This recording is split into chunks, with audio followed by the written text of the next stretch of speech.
നമസ്കാരം. Devadasakam TV breaking ന്യൂസിലേക്ക് ഏവർക്കും സ്വാഗതം. വാർത്തകൾ വായിക്കുന്നത് രമ്യ മനോജ്.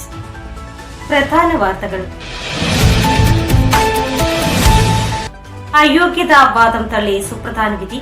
IG ഓഫ് രജിസ്ട്രേഷനിലും വെള്ളാപ്പള്ളിക്ക് വിജയം. ഗുരുമുനി നാരായണ പ്രസാദിന് രാജ്യത്തിന്റെ ആദരവ്. വാർത്തകൾ വിശദമായി.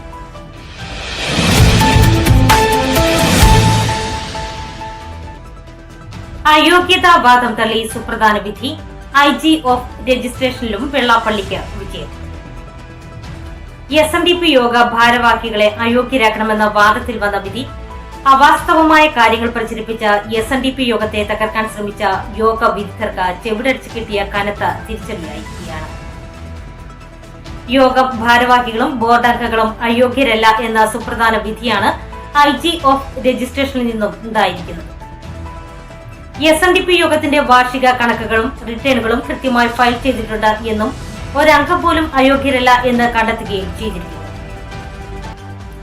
DIN സംബന്ധിച്ച സംസ്ഥാന സർക്കാർ ആവശ്യമായ നിയമനിർമ്മാണം നടത്തിവരുന്ന സാഹചര്യത്തിൽ ഇക്കാര്യത്തിൽ ഇടപെടാൻ കഴിയില്ല എന്നും IG ഓഫ് രജിസ്ട്രേഷൻ വ്യക്തമാക്കി.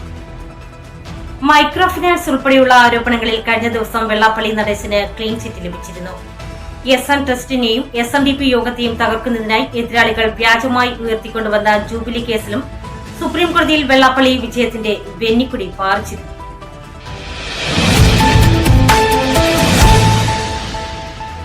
രാജ്യത്തിന്റെ ആദരവ്. ശ്രീനാരായണ ഗുരുദർശനം ലോകമെമ്പാടും പ്രചരിപ്പിക്കുവാൻ ഗുരുവിന്റെ സന്യാസി ശിഷ്യനായിരുന്ന ഡോക്ടർ നടരാജ് ഗുരു സ്ഥാപിച്ച പ്രസ്ഥാനമാണ് നാരായണ ഗുരുകുലം.